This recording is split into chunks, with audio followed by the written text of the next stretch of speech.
Hello, j'espère que vous allez bien. Bon, c'est déjà la deuxième fois que je tourne cette vidéo parce que une fois avoir terminé, je me suis rendu compte que mon micro s'était coupé parce qu'il n'avait plus de batterie. Voilà, bon, c'est pas grave, on est en place. J'espère que vous allez bien. Alors je sais, vous avez dit que que je serais beaucoup plus régulière, que je vous ferai des vidéos toutes les semaines. Oui, d'accord. Bon, bah voilà, faut pas prendre pour argent comptant tout ce que je dis, vous avez bien compris. Bonne excuse, parce que je suis enceinte. Voilà, c'est la bonne nouvelle de ce début d'année. Et du coup, les 3 premiers mois, bah disons qu'ils ont été ils ont été là. Alors les 3 premiers mois, quand on dit que c'est pas toujours les plus faciles, oui, c'est vrai. Ça dépend pour qui.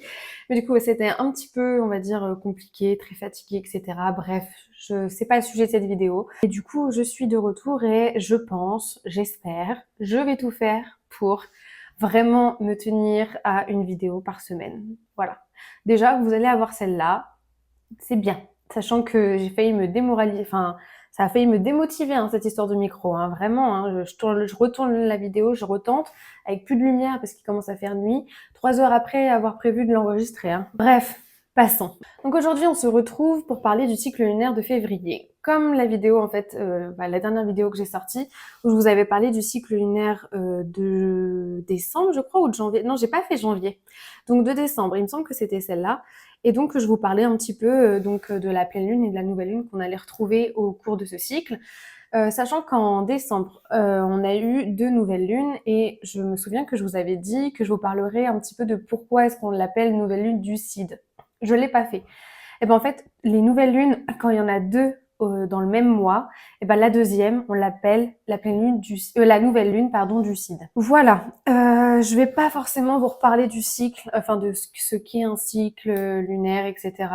Je pense que vous êtes un petit peu familiarisé avec ça, avec cette notion de nouvelle lune, début du cycle. Ensuite, vous avez le premier quartier une semaine après. Une semaine après le premier quartier, vous avez la nouvelle lune. Et la pleine lune, pardon, si je me perds, dis donc. Et une semaine après la pleine lune, vous avez le dernier quartier. Et ensuite, hop, on repart sur un nouveau cycle avec la nouvelle lune. Voilà, donc je vais pas en reparler ici. Là, ce qui va être intéressant, c'est de savoir un petit peu avec quelle énergie on va venir travailler en février. Je fais un petit aparté très rapide, sachant que le 1er février, c'est Imbolc. Je sais pas si je le prononce bien, mais moi, c'est comme ça que moi, je l'ai toujours prononcé. J'avoue que voilà, je dis Imbolc. C'est l'un des sabbats. C'est un sabbat. Et donc je vais pas en faire de vidéo YouTube, simplement parce que c'est le sujet de mon prochain épisode de podcast qui sortira mercredi prochain. Donc je crois que c'est mercredi 28. Donc simplement pour vous dire que je vais pas en parler ici, mais que Imbolc, d'une manière générale, ça signifie quand même vraiment le renouveau. C'est un petit peu ce changement entre la saison un peu sombre, dite sombre, donc l'hiver, au passage au printemps, en fait, la saison plus douce, etc. Donc on va être dans ces énergies-là en février, avec Imbolc qui aurait eu lieu le 1er février. Donc là, en fait, la pleine lune et la nouvelle lune, ça va suivre un petit peu cette continuité-là, mais on va en parler juste après. Alors, on va démarrer ce cycle avec la pleine lune en Lion le mercredi 12 février à 14h54. Je suis désolée, je regarde un petit peu ici simplement parce que j'ai pris des notes.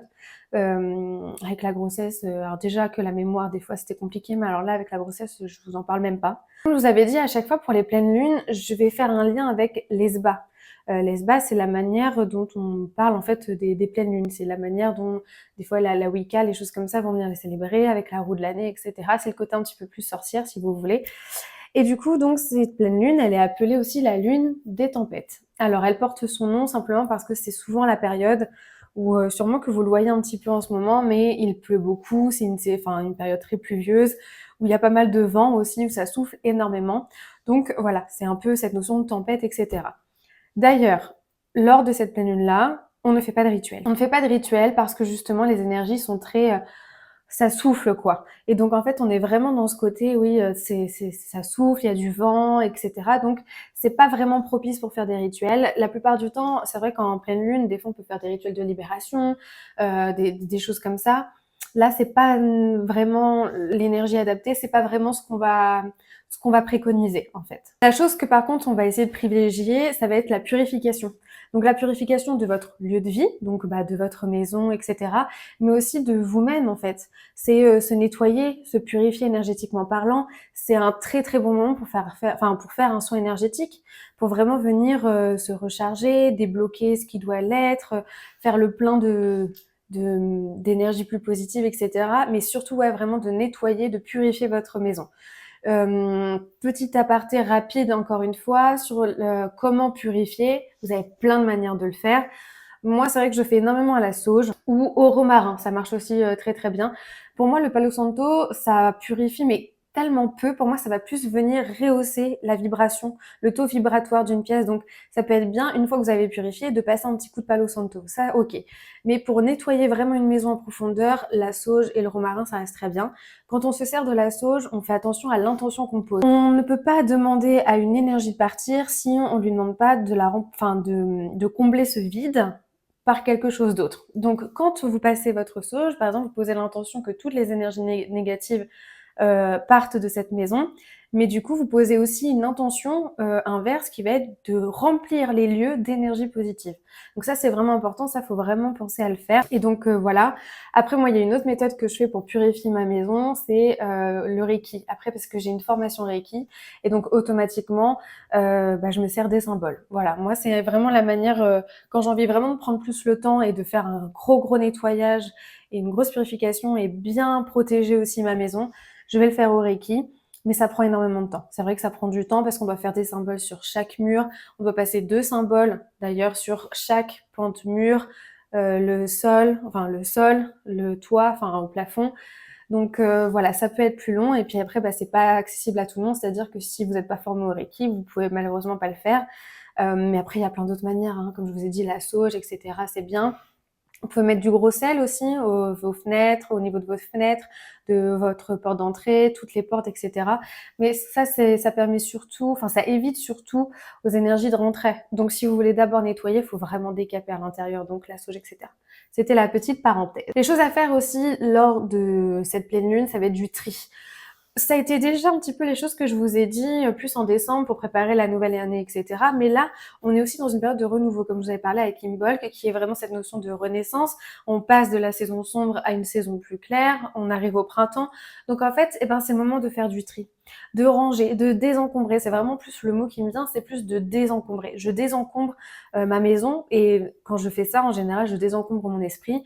Tout ce que je garde depuis des années qui sert à rien et qui n'a pas de grande valeur sentimentale, émotionnelle, tout ça, je jette, je vends, je donne, je recycle, peu importe, les vêtements aussi. C'est vraiment important des fois de faire une sorte de petit reset et puis de désencombrer parce que les énergies stagnent beaucoup dans le cumul des objets qu'on possède, etc. Donc des fois le fait de faire un tri, ça aide énormément. Évidemment aussi, je l'ai pas dit, mais dans la purification, on n'y pense vraiment pas assez, mais aérer votre maison. Mais vraiment, le vent, en plus, si c'est, vu que c'est la pleine lune des tempêtes, on est vraiment dans la période du vent, de la pluie, ça purifie énormément. Vraiment, la pluie, c'est super intéressant. Le vent aussi, le fait d'aérer et de laisser l'air rentrer, l'air c'est un élément naturel et ça va venir aussi purifier votre maison. D'ailleurs, à l'époque, vraiment, vous pouvez voir, vos grands-parents, ils laissaient ouvert tout le temps, etc. C'était quelque chose qu'on faisait beaucoup. Aujourd'hui, dans la société dans laquelle on vit, on a tendance à beaucoup moins aérer, ou très peu de temps, ou pièce par pièce. Mais en fait, ce qui est important, c'est aussi de faire des courants d'air, quoi. Je sais que pour des questions de chauffage, le prix, en plus de ça, l'électricité, tout ça, c'est pas génial. Vous coupez tout pendant une vingtaine de minutes et puis vous aérez tout en grand. Voilà, vous essayez. Après, oui, s'il pleut énormément ou s'il fait très froid, bon, je vais pas vous dire de faire ça pendant 20 minutes, mais vous prenez une après-midi où le soleil est un petit peu là et il fait un petit peu doux et hop, vous aérez. Franchement, ça, moi, je le fais un petit peu tous les jours. Je le fais tous les jours, mais après, peut-être pas pendant une demi-heure à chaque fois en fonction du temps qu'il fait, mais ça, c'est important. Dans la notion aussi un petit peu de ménage, de tri, c'est de faire le gros ménage. Alors, vraiment de nettoyer, c'est-à-dire au-delà de nettoyer énergétiquement parlant, ça va être aussi vraiment de nettoyer votre maison. On a tous, je veux dire, on fait, je pense, tous le ménage une fois par semaine, où on nettoie, on fait le gros ménage, comme on dit. Enfin, moi, chez moi, c'est comme ça. Une fois par semaine, c'est le gros ménage. Mais il y a toujours des choses qu'on fait pas. Par exemple, les fenêtres, on les fait peut-être pas toutes les semaines. Ça dépend qui, évidemment, mais d'une manière générale, il y a toujours des petites choses qu'on fait pas à chaque fois. Et ben là, vous pouvez en profiter avec cette pleine lune. Alors, vous pouvez en profiter un petit peu avant la pleine lune ou un petit peu après. Et ce qui est bien avec la pleine lune, c'est que les énergies, elles sont là quelques jours avant et quelques jours après. Enfin, c'est toujours, il y a toujours avec le pic, donc à 14h54, où là, on va être vraiment dans une forte intensité et ensuite, ça va commencer à descendre après. Mais les énergies sont très fortes. Contrairement à la nouvelle lune, où moi, je dis à chaque fois que il faut faire plutôt des rituels, des choses comme ça, après, enfin dans les 8 heures qui suivent le pic de la nouvelle lune. Parce que pour moi, avant, l'énergie n'est pas la même. Pour moi, c'est pas aussi fort et aussi intense, vous voyez. Et après, ça, c'est aussi la manière dont moi je pratique et la manière dont je ressens les choses. Vous pouvez également créer des sigils de protection. Alors les sigils, je vous en avais encore jamais parlé. Ce sont en fait, si vous voulez, des sceaux qui vont venir renfermer une intention un petit peu magique. Et donc en fait, le principe, c'est de tracer un symbole qui représente notre intention. Donc là, par exemple, ça va être une intention de protection. Alors il y a plusieurs façons pour faire un sigil. Moi, j'utilise souvent le sigil alphabétique. Donc en fait, je vais écrire la phrase sur un papier. Par exemple, je protège ma maison. Je vous dis un truc tout bête, hein, je protège ma maison. Toutes les lettres qui vont être en double, je vais un petit peu les rayer. Enfin, c'est-à-dire que si j'ai 2 fois la lettre E, je vais en garder qu'une seule, vous voyez. Et donc après, en dessous, je vais réécrire ma phrase avec qu'une seule fois les lettres. Je sais pas si c'est très clair. De toute façon, si vous voulez que je vous fasse une petite vidéo donc, je vous explique comment fabriquer votre sigil. Vous me le dites en commentaire et je vous expliquerai vraiment tout en détail et je vous montrerai même directement voilà, sur une feuille. Et voilà. Mais là, dans les grandes lignes, voilà, vous pouvez faire ça. Et donc après, on va se servir d'une rose. Ça s'appelle donc une rose sigillaire ou si vous voulez, elle est déjà, c'est une forme de rose, hein, voilà. Et vous avez toutes les lettres de l'alphabet. Et en fait, vous allez joindre, par exemple, si le A est ici et le B est là-bas et que vous devez aller au B, bah, vous tracez comme ça. Et donc, ça va vous faire une sorte de petit symbole qu'ensuite vous allez donc recopier, redessiner sur une feuille et ensuite, en général, il faut le bannir, ce symbole-là. Parce que c'est ce sigil-là qui fait office de protection. Donc, si vous voulez protéger votre maison, vous devez le brûler ou le détruire dans votre maison. Mais voilà, c'est un sujet, voilà, je fais très simple et dans les très grandes lignes, mais si jamais, encore une fois, c'est un sujet qui vous intéresse, vous me le dites en commentaire et je vous préparerai ça. Aussi, même si on ne fait pas de rituel lors de cette pleine lune-là, on peut faire le point, le bilan sur le cycle qu'on a passé. Donc, un petit peu introspecter, ok, qu'est-ce que j'ai appris, qu'est-ce que j'ai compris, qu'est-ce qui s'est passé, qu'est-ce qui m'a blessé, en quoi j'ai été fière de moi, etc. Enfin, vraiment de faire un petit peu le point, un petit peu le bilan. Évidemment, on peut recharger ses pierres, hein, ça change pas. Hein. Toutes les pleines lunes, s'il y a des pierres qui se rechargent à la pleine lune, on s'en sert, enfin on le fait. On peut aussi fabriquer son eau de lune, oui, son eau de lune, pardon. Je pensais juste à un truc en même temps, c'est que je vous l'ai pas dit, mais dans la notion de purification, ça passe aussi par vous. Et donc vous pouvez faire un bain purificateur. Et dans ces cas-là, bah, vous pouvez mettre, si vous avez déjà récolté votre eau de lune le cycle d'avant, donc la pleine lune d'avant, et ben vous pouvez la mettre dans votre eau. En fait, dans votre bain, vous mettez du gros sel, vous pouvez mettre des petites huiles essentielles, enfin des petites choses qui vous font du bien. Et puis vous pouvez mettre justement votre eau de lune. Et ensuite, voilà, avec l'intention aussi que vous posez, l'intention d'être purifié par l'eau, que l'eau prenne toutes vos énergies, etc. Enfin, et puis de se détendre, de se ressourcer, ça peut être vraiment bien. Évidemment, vous pouvez faire un tirage de cartes, hein, je ne peux que vous parler aussi de tirage, de guidance, etc. Vous pouvez faire un tirage de cartes spécial pleine lune. D'ailleurs, petite parenthèse, c'est que j'en propose, moi. Moi, je fais pas mal de petites guidances, et puis j'ai des prestations, on va dire, les tirages un petit peu spéciaux, ce sont des tirages, un tirage spécial pleine lune, spécial nouvelle lune, et aussi spécial sabbat. Donc ça va être spécialement en lien avec le sabbat en cours, par exemple. Et donc là, entre guillemets, vous n'avez pas trop le choix des questions. Donc vous n'avez même pas le choix tout court, ça va être en fonction de l'énergie de la pleine lune.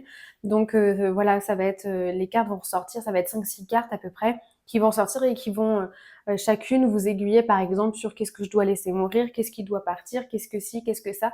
Voilà, donc vous pouvez aussi faire ça si vous voulez vous sentir un petit peu aiguillé. Pour revenir un petit peu quand même sous cette notion quand même de signe du lion, parce que cette pleine lune est sous le signe du lion. Le lion, c'est quand même un signe, c'est de feu, c'est un signe assez fort, avec un bon caractère, mais avec une grande force aussi. Et donc lui, il va venir vous apporter énormément d'énergie et tout ça pour vous amener à aller vers un petit peu le changement. parce que même si c'est une zone, enfin février, ouais, vous allez voir, il y a un petit peu 2 types d'énergie. Il y a un peu l'énergie de, je passe un peu à l'action, mais en même temps, je stagne, enfin je me pose un petit peu, je réfléchis et cetera. Bah là, le lion, il va quand même vous pousser à l'action. En fait, le but, ça, pour lui, ça va être de vous permettre d'avancer. Et donc là-dessus, il va vous donner une sacrée énergie, une sacrée force. Par contre, il faut faire attention avec cette notion de montagne russe des émotions. Parce que là, vos émotions, ça peut aller un petit peu dans tous les sens, aussi bien du dramatique au tragique, à la joie intense, enfin pas mal de choses. Ça peut aller ouais, bah, vraiment dans tous les sens, un peu les montagnes russes. Donc il faut un petit peu temporiser tout ça, souffler et vivre une émotion après l'autre, tout en essayant, j'ai pas envie de dire de la canaliser, parce que je suis pas du tout partisante du fait qu'il faut canaliser une émotion, qu'il faut... Parfois, il faut la laisser sortir, la laisser s'exprimer complètement, mais pas au point qu'elle devienne paralysante. Donc après, il faut essayer de la comprendre et un petit peu de la comprendre et un petit peu de la surpasser. Et surtout, principalement, et ça c'est surtout avec le lion, soyez authentique. En fait, restez qui vous êtes. Ça c'est super important. C'est un petit peu le petit message de la fin pour cette pleine lune. C'est n'ayez pas peur d'être qui vous êtes, réellement. Comme dans tout changement, on évolue, hein, de toute façon, on évolue de jour en jour, de mois en mois, d'année en année. Et donc, c'est important de rester toujours à l'aise avec qui on est et de pas faire semblant ou de ne pas devenir quelqu'un d'autre pour faire plaisir à quelqu'un d'autre. Vous voyez? Et donc ça, c'est vraiment une notion très importante. C'est que peu importe, en fait, si on m'apprécie ou si on m'apprécie pas, ce qui est important, c'est que quand je me regarde dans le miroir, est-ce que je suis à l'aise avec qui je suis? Est-ce que je suis moi-même? Et ben oui, bah dans ces cas-là, c'est bon, il n'y a pas à réfléchir, il n'y a pas à faire plaisir aux autres, etc. Donc, soyez authentique et restez fidèle à qui vous êtes. Ensuite, donc là, c'était pour cette pleine lune. Une semaine après, on va passer au dernier quartier. Et une semaine après, on va passer à la fameuse nouvelle lune. Cette nouvelle lune, elle sera en poisson, donc super, un petit signe d'eau, hein, un petit très émotionnel, un petit peu très émotif, un petit peu comme le cancer. Donc elle aura lieu le vendredi 28 à 1h, attendez, à 1h46. Je n'avais plus, j'ai dû regarder. Donc, bon là, ça va être un petit peu plus compliqué parce que comme je vous avais dit, les nouvelles lunes, en général, on pose ses intentions dans les 6 à 8 heures qui suivent le pic de la nouvelle lune. Donc là, 1h46, pardon, ça arrive vraiment tôt le matin. En général, le vendredi, vous êtes souvent au travail et donc, bah ouais, ça fait à peu près, je sais que vous avez jusqu'à 9h, 10h, quoi, pour poser vos intentions. Ça peut être court. Donc, il ne s'agit pas forcément de ritualiser, de faire un gros rituel. Vous pouvez faire ça, par exemple, dans les transports en commun, le matin quand vous prenez votre petit déjeuner, simplement sur votre téléphone, de poser un petit peu vos intentions. Je reviendrai après un petit peu plus loin sur comment poser vraiment ces intentions, même si je le dis très souvent, au moins je referai un petit bilan. Mais je sais que l'heure n'est pas forcément propice. Souvent, c'est quand c'est des heures comme ça, on passe à la trappe, etc. Je rappelle qu'on n'est pas obligé de faire des rituels tout le temps, hein, qu'on n'est pas obligé de célébrer chaque pleine lune, chaque nouvelle lune. Moi, personnellement, je les célèbre pas toutes. Quand elles me font sens et quand je sens que l'énergie va venir travailler quelque chose ou va venir réveiller quelque chose, oui, je vais faire quelque chose, vous voyez. Mais quand je sens que je ressens pas nécessairement ces énergies parce que ça colle peut-être pas avec la mienne, parce que peut-être que là, et puis j'ai pas le temps et je vais pas me mettre de pression, c'est pas grave. Hein. Des pleines lunes, il y en a tous les mois, des nouvelles lunes, il y en a aussi tous les mois.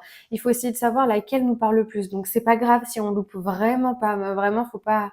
Ouais, non, mais après la pression qu'on se met, ça va pas. Et par contre, donc hormis les intentions, vous pouvez quand même malgré tout faire un petit rituel si vous en avez envie, que le vendredi soir quand vous rentrez du travail, même si on n'est pas, on sort des 6-8 heures en fait. C'est simplement que pour moi, si on veut vraiment poser des intentions, l'énergie est encore plus propice et elle est vraiment très très forte durant ces 8 premières heures. Mais l'énergie est encore là le soir, le lendemain aussi encore un petit peu. Mais voilà, c'est pas comme la pleine lune où vraiment il y a des gros pics, enfin où vraiment vous allez ressentir ces énergies la veille, le jour même, le lendemain, voire même 48 heures après. La nouvelle lune, pour moi, elle est un petit peu plus subtile. Donc, cette nouvelle lune-là, quand même, on va rentrer un peu dans le détail, elle est vraiment sous le signe de la rêverie. Mais vraiment, les poissons, là, c'est vraiment le côté très, très je rêve, quoi. Et ne sortez pas de ça. Les enfants, ils ont tendance toujours à rêver, ils vivent dans leur petit monde et puis ils rêvent de plein de trucs. Et quand on devient adulte, on oublie un petit peu ça, ou alors nos rêves deviennent quelque chose d'inaccessible, d'inatteignable, et du coup, en fait, on n'a même plus envie de rêver, on n'a même plus envie de nourrir de l'espoir pour quoi que ce soit, etc. Bah non, mais là, en fait, c'est tout le contraire qu'on nous demande. C'est ok, d'accord, t'as un rêve, et ben écoute, garde-le, suis-le, et mets de l'action. Parce que c'est ça qui est aussi très compliqué, c'est que souvent, nous, on va vraiment garder le rêve dans cette notion de rêve, vraiment. Donc en fait, ben, on va pas agir pour qu'il s'exauce, ou alors on va agir une ou deux fois et on va se dire, ça marche pas. Mais oui, mais parce qu'il faut agir un peu plus qu'une ou deux fois, vous voyez? Mais là, on va pas vraiment parler d'action, hein, ça sera peut-être pour plus tard. Là, c'est vraiment de rêver, voyez grand. N'ayez pas peur de voir trop grand, n'ayez pas peur de... Mais tant que ça vous correspond, hein, il s'agit pas de voir grand, mais parce que un tel, il a cette voiture-là que j'aimerais avoir, et puis le voisin, il a cette baraque-là que j'aimerais, et puis lui, il a la carrière de ma vie, et lui, il a... On s'en fiche. Non, c'est plutôt vous face à vous-même, ok. Quel est mon rêve? Qu'est-ce que je veux? Pas ce que par rapport à ce que le voisin a ou voilà. Non, ça c'est vous, vous-même. Quel est mon rêve? Ça vraiment, c'est le mot-clé de cette nouvelle lune, quoi. C'est de travailler là-dessus. En fait, elle nous invite aussi énormément à lâcher prise et à nous libérer de ce qui va venir nous entraver, de ce qui va venir nous bloquer et nous empêcher d'agir. Et nous, adultes, en général, ce qui nous empêche d'agir, c'est les pensées limitantes, les croyances limitantes, et puis souvent aussi cette peur du jugement, cette peur de l'échec, et cette peur de sortir de sa zone de confort. Enfin, après, voilà, on est tous différents, mais il y a souvent beaucoup de peur, beaucoup de blocages. Et là, on va nous demander d'essayer de les surpasser, en fait, de les identifier et de mettre des actions pour pouvoir les déplacer. Enfin, pour pouvoir les surmonter plutôt et pas les déplacer. On veut pas les déplacer, on veut les dépasser. Du coup, au niveau des choses à faire beaucoup plus concrètes, je vais vous reparler, hein, mais évidemment du tirage que vous pouvez vous faire. Le tirage spécial Nouvelle Lune pour essayer de voir un petit peu ce qui va se passer, etc. Vous pouvez aussi donc faire la liste de vos intentions comme je vous l'avais dit, mais là, encore une fois, je me répète encore et encore, c'est dans les 6 à 8 heures. Et quand on pose une intention au présent comme si elle était déjà là. On va pas marquer je veux ou je souhaite, bah non, parce qu'en fait, vous allez continuer de nourrir une énergie de je veux et de je souhaite, ok? Donc c'est plutôt j'ai, je suis, je fais, etc. Et donc on pose ces intentions au présent, comme si elles étaient déjà là, en son nom évidemment, hein, on ne parle pas pour quelqu'un d'autre, on parle uniquement pour soi. C'est vraiment même important dans un point de vue de spiritualité de vraiment toujours se concentrer sur soi. C'est pas égoïste, c'est ni égocentré, c'est simplement qu'on n'a pas à interférer sur la vie des autres. Donc on pose des intentions qui nous concernent. On n'en écrit pas plus de 10 et même moi, hein, très personnellement, je trouve que 10 c'est beaucoup. Parce que le but de poser une intention, c'est qu'elle vibre très fort en nous en fait. C'est que ça soit vraiment quelque chose qui nous tienne très à cœur et que 10 jours après, si je vous demande ok, quelle est ton intention et que tu puisses me répondre. Alors que quand on en écrit 10, si on s'en souvient que de 2 ou 3, ça veut dire que les 6, 7 autres, ça sert à rien quoi. Donc c'est vraiment se concentrer sur ok, quelle est l'intention vraiment que je nourris actuellement et que j'ai confiance, etc. Et donc celle-là, on la marque. Donc des fois, ça peut être que 2, 3 et c'est ok. Même des fois, vous pouvez en avoir qu'une seule. C'est ok aussi. Ce qui est important, c'est vraiment de se concentrer sur quelque chose qui nous fait sens. Vous pouvez aussi écrire une lettre, mais alors écrire votre rêve en fait sur une lettre. Mais vraiment, vous écrivez tout en détail, vraiment avec le plus de détails possible, comme si vous vous voyez déjà. Je ne sais pas si vous rêvez d'être, admettons, chef d'une grande entreprise, etc. Imaginez-vous comment vous êtes habillé le jour où vous rentrez justement dans votre bureau. Comment vous êtes, comment vous vous sentez, quelle est la coiffure que vous portez, le maquillage, etc. Enfin, comment vous êtes.